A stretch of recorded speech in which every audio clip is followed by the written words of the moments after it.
రేవంత్ రెడ్డి గారు మహాత్మా గాంధీ విగ్రహం పెడతాను అనగానే మహాత్మా గాంధీ గారి మన్మడు తుషార్ గాంధీ గారు స్పందించారు. మహాత్మా గాంధీకి ఇవన్నీ ఇష్టం ఉండవురా ఆయన చాలా మంచోడు, ఆయన ఎన్నడూ ఆయన విగ్రహాలు ప్రపంచంలో పెద్ద విగ్రహాలు 1000 కోట్ల విగ్రహాలు పెట్టాలని ఆయన కోరుకోలేదు, వాటిని పేదవాళ్ళ కోసం వాడు స్వామి, నువ్వు పెట్టకు అని ఆయన చెప్పినాడు. గాడ్సే శిష్యుడు ఆయన, నాథురామ్ గాడ్సే ఆర్ఎస్ఎస్ వాడు, ఆర్ఎస్ఎస్ గాడ్సే గారి శిష్యుడు ఈయన. ఈ వ్యక్తి పేరేమి రేవంత్ రెడ్డి.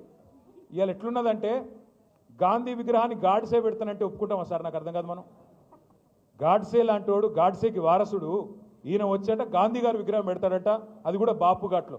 రేవంత్ రెడ్డి గారికి నేను ఒకటే చెప్తా ఉన్నా, నువ్వు గాంధీ విగ్రహాన్ని అడ్డం పెట్టుకొని మూసీ ప్రాజెక్టు అని దానికి కలరింగ్ ఇచ్చి మళ్ళీ దానిలో కూడా రేట్లు పెంచి దానిలో కూడా డబ్బులు దొప్పుకుంటానంటే ఇది సమంజసం కాదు.